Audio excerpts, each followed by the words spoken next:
Well, Painkillers originally was a mixtape that I dropped a while ago, and I wanted to do a part two to it just because the meaning was so significant to me. Like Painkillers, let me backtrack a little bit.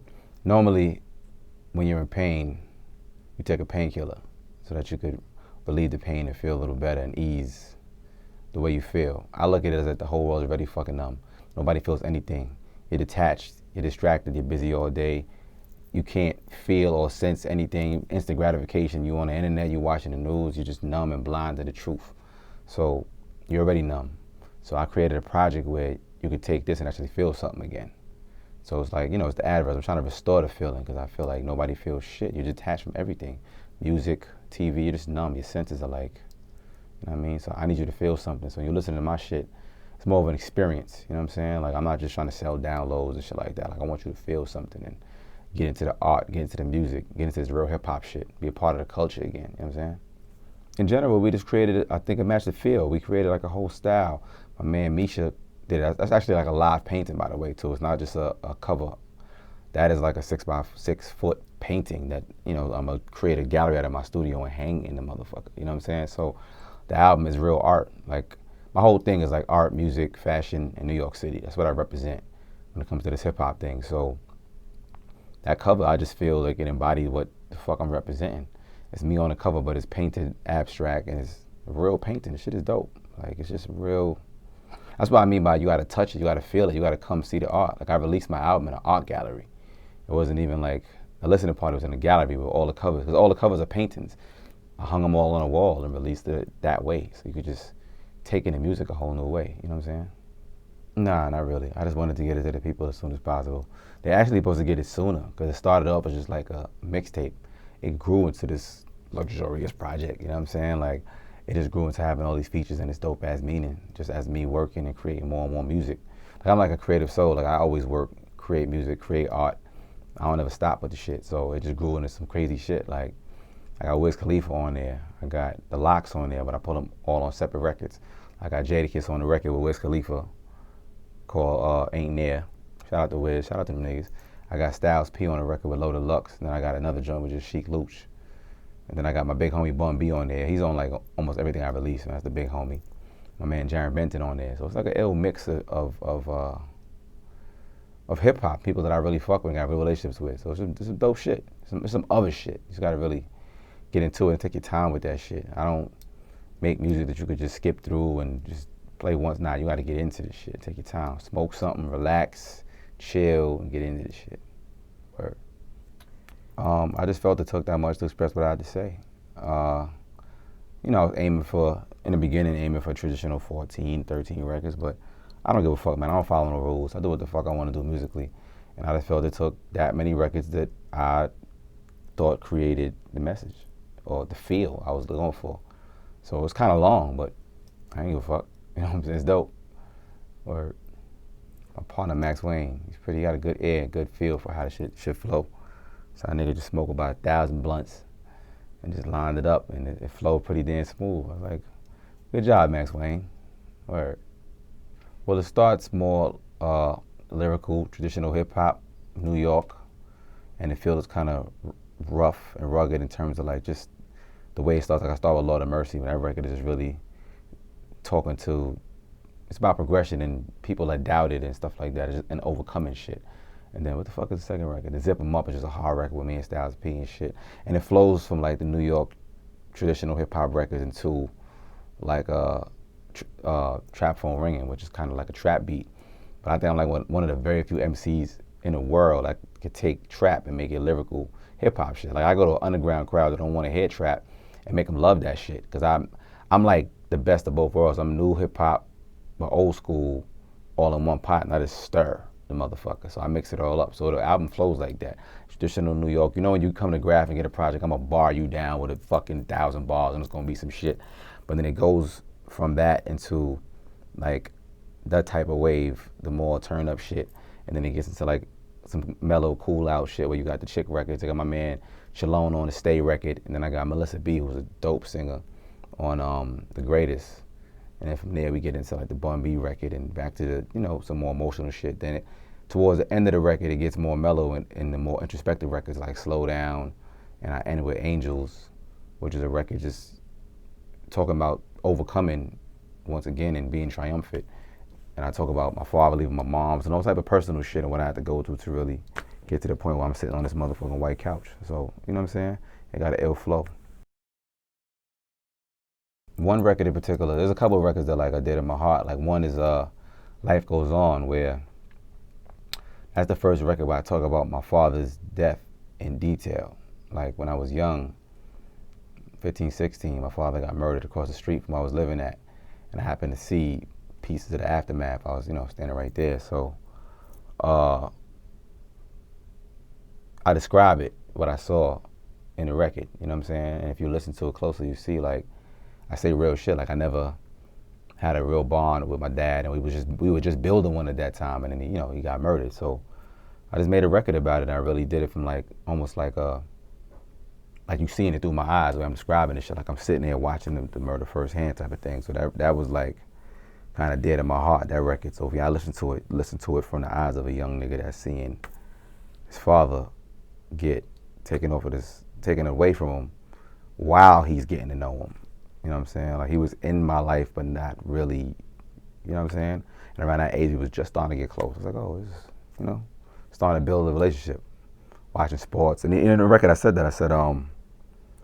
we used to talk, we never said I love you. We just talked about the score, talked about games. Like I know when he was talking about sports with me, that's like, oh, we're bonding. He's saying I love you without saying that. And then after he died, I didn't really watch sports no more. I kind of just fell out of the shit. You know what I'm saying? So listen to that like that. And then let me see, another record like Still Pray. My cousin King CHARLTON is on it, and he sings, I don't know if I believe, but I still pray. Like that record comes after the record Life Goes On, because that's how I felt at that time. I didn't even really value human life that much after, not my own life, but like yours. I didn't give a fuck about anything after that happened. So that record, I don't know if I believe, but I still pray, it was real, because I didn't know what I believed in, or what to expect from prayer, or if it even worked or whatever. So, altered a lot of the way I thought and the way I saw the world. So the album just flows, man. But it's a lot of personal shit that I'm sure you could relate to. You know what I mean? I got another record on there called Feel Again, where I'm writing it. I wrote it third person as like a teenage girl in high school that's can't take the pressures of the world, and she's contemplating suicide.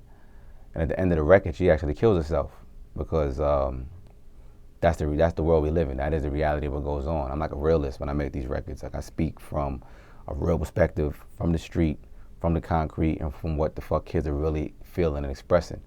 I remember the director was saying, yo, nah, that's too graphic. At the end of the video, she shouldn't kill herself. I was like, fuck that. I know 2 kids that committed suicide. Motherfuckers die when they can't handle this shit. I don't sugarcoat nothing in my music. It is what it is. It's real life. So in this record, he's being bullied in school. Her parents don't listen to her. Boys think whatever they think about her. She feels like an outcast. And at the end of the record, like in the video when y'all see it, we haven't even shot it yet, but I got the whole treatment in my head. In the video when you see it, in the bathtub, she cuts her wrist and bleeds out. And while she's dying and dead in the bathtub, her parents are walking by, still arguing, talking, living their life. One goes to work, one goes upstairs, goes to sleep, and she's dead as shit, and nobody still notices. In the whole record, she's saying, I bet you nobody would notice. You know what I'm saying? And I think that's just how kids really feel, man. People are always so busy talking at the kids, talking to them, they're never listening. And I'm out here in the street, so I'm connected to how motherfuckers feel, because I'm not one of them rappers that's standing behind security or come to a fucking city, he in a hotel somewhere, he backstage. Like, nah, I'm in the street. Like, I know what the fuck is up, what people are really feeling. And I speak for the community. I speak for real people, you know what I'm saying? So always listen to my records from that point of view, like real shit, it's real emotion. Like I don't just do it to do it. Like I'm a real creative and I speak with real passion. Like I always say, man, if you ain't passionate about something, don't do it. I don't even want to be friends with a motherfucker that ain't passionate about nothing. Like love what you do and do it for real, or just don't do it, do something else. And if you ain't passionate about nothing, then die, motherfucker. Figure it out. You have to be passionate about something. You need to feel something about anything, or fuck off. You know what I'm saying?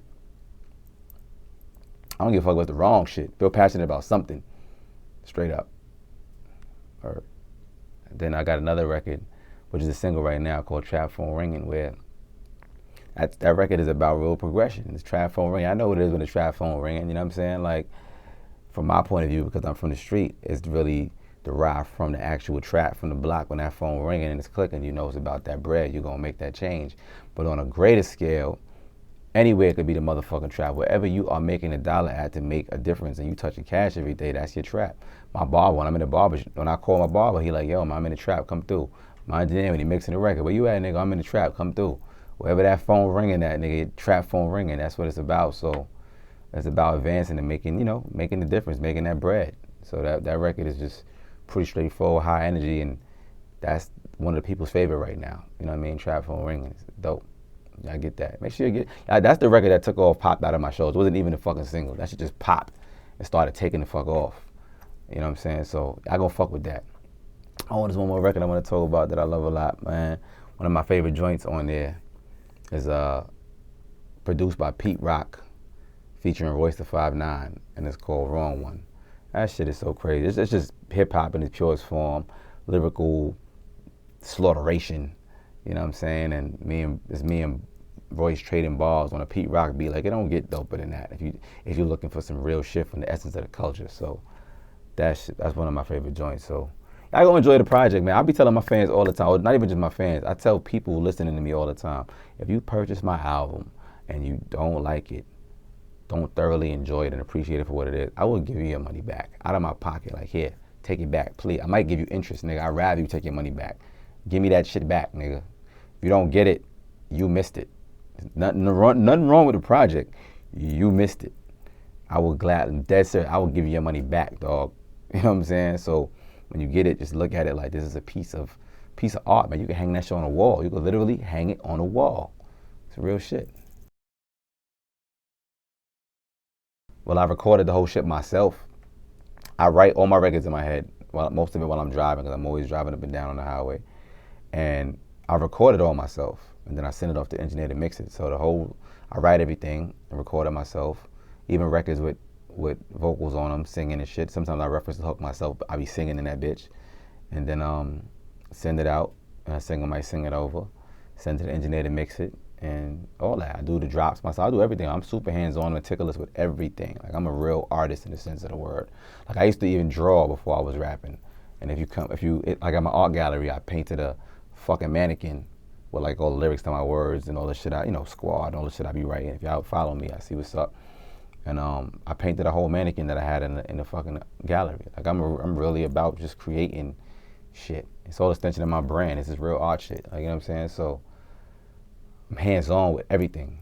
Every drop, every vocal, every ad-lib. Like, I'm like, you know what I'm saying? Real shit.